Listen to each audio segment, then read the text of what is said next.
Xabi Alonso vient de prendre la décision de quitter le Real Madrid. Le Real Madrid vient de l'annoncer et il y a également Fabrizio Romano qui l'a annoncé. Comme il est dit, ce serait Xabi Alonso lui-même qui aurait décidé de quitter le Real Madrid. C'est vraiment une folie les amis, malgré les mauvais résultats, à aucun moment je me serais douté que lui-même allait prendre cette décision. Et au même moment, le Real Madrid vient d'annoncer aussi son nouveau coach, Arbeloa, ancien joueur du Real Madrid également. C'est vraiment une folie les amis. Et après j'ai envie de dire c'est logique, après ce genre de déclaration là, vous avez vu ce qu'il a dit hier? Après avoir perdu la finale face au FC Barcelone, il a osé dire mot pour mot, cette compétition est la compétition la moins importante de la saison. Comment ça?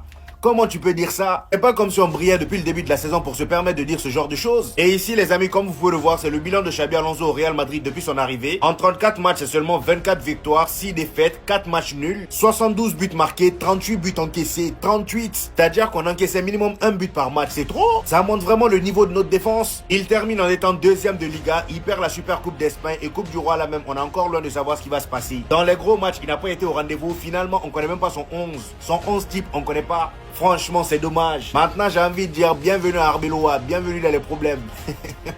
Tu vas nous entendre toi aussi. Vous voulez mon avis? C'est une catastrophe. Ce qu'il vient de se passer du côté du Real Madrid est une immense catastrophe. Xabi Alonso vient d'être envoyé de son poste du Real Madrid. Lui à qui on avait promis du temps en début de saison et de la patience pour accepter une reconstruction. Et finalement, qu'on licencie après seulement 4 mois de travail. Pour moi, déjà, ça fait 2 mois qu'on lui met des bâtons dans les roues à Xabi Alonso. Parce qu'il était venu pour construire quelque chose et qu'au bout de 2-3 mois, on l'a vu finalement faire une tactique qui n'était pas la sienne, comme si on le lui avait imposé un petit peu plus haut au niveau de la direction du club. L'impression qu'il y a certains cadres dans le vestiaire qui n'y sont pas pour rien non plus à cette éviction. Où en est-on arrivé du côté du Real Madrid pour que les pleins pouvoirs sportifs n'appartiennent plus à l'entraîneur? Et là, c'est quelque chose où je ne comprends pas trop le managing de Florentino Pérez. En plus, on vient d'apprendre que c'est Arbeloa qui vient de prendre la succession. Alors, j'ai rien contre lui, fait des bons résultats avec la réserve. Mais donc, tu vires Xabi Alonso pour prendre quelqu'un qui a encore moins d'expérience. Donc, tu continues à prendre un gros risque. Et Arbeloa, lui aussi, va être dans un système de reconstruction de ce Real Madrid. Parce que c'est l'effectif qui le veut. Avec, sur les 4-5 dernières années, des départs de figures emblématiques de ce club-là. Le processus de reconstruction, tu es obligé de le faire. Et c'est pas en changeant d'entraîneur que tu vas masquer la lacune qu'il y a au milieu de terrain, qui a été pour moi la lacune première de Florentino Pérez. Celle de ne pas s'être concentré sur le remplacement de milieu de terrain comme Modric ou comme Toni Kroos. Donc personnellement, sur ce coup, je suis assez choqué. Je souhaite le meilleur à Arbeloa, mais très clairement pour moi, le licenciement de Xabi Alonso, c'est extrêmement mauvais. Et je trouve que dernièrement, le Real Madrid fait des choix plus que catastrophiques.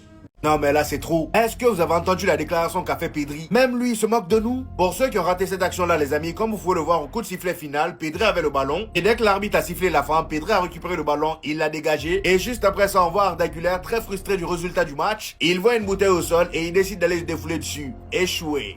Voilà. Genre même dans une bouteille on n'arrive pas à tirer quoi. Finalement tellement il avait honte, il est rentré directement dans le vestiaire. Et pendant ce temps Vinicius lui il était complètement dépité et il n'arrivait pas à voir le Barça célébrer. Comme l'a dit Thibaut Courtois, on n'a pas su profiter de cette version de Vinicius, c'est dommage. Pendant que les autres regardaient le Barça soulever le trophée, lui il avait la tête baissée. Et à la fin du match on l'a même vu venir vers Ronald Araujo pour lui demander comment il allait. Carvajal également a fait de même étant donné qu'Araujo n'était pas bien il fut un temps. Et d'ailleurs en parlant de Vinicius, Diego Simeone s'est excusé auprès de lui et du Real Madrid suite à la dernière altercation face à l'Atlético de Madrid. Il dit je tiens à m'excuser auprès de Florentino Pérez et à Vinicius Junior pour ce qui s'est passé l'autre jour. Ce n'était pas correct de ma part. Pour le coup, l'altercation avec Vinicius était très enfantin, mais au moins il s'est excusé, c'est le plus important. On termine avec les déclarations de Pedri qui s'est un peu foutu du Real Madrid. Déjà pour commencer, le gars n'a pas compris pourquoi ils lui ont remis le prix de la meilleure passe décisive de la compétition. Il dit, ils m'ont décerné le prix de la meilleure passe décisive, je n'avais jamais vu ça auparavant. Il enchaîne avec le Real Madrid en parlant de notre système. Il dit, le Real Madrid se sent à l'aise lorsqu'il se replie et joue en contre-attaque. Ils ont les joueurs pour le faire, mais nous ne nous attendions pas à un système défensif aussi bas. Tout ça avec un sourire dans le coin. Quand même lui il était choqué de nous voir aussi bas. Ouais. Il dit au final nous sommes parvenus à contrôler le match en seconde période et le but de Rafinha nous a offert la victoire. Ouais, c'est pas possible.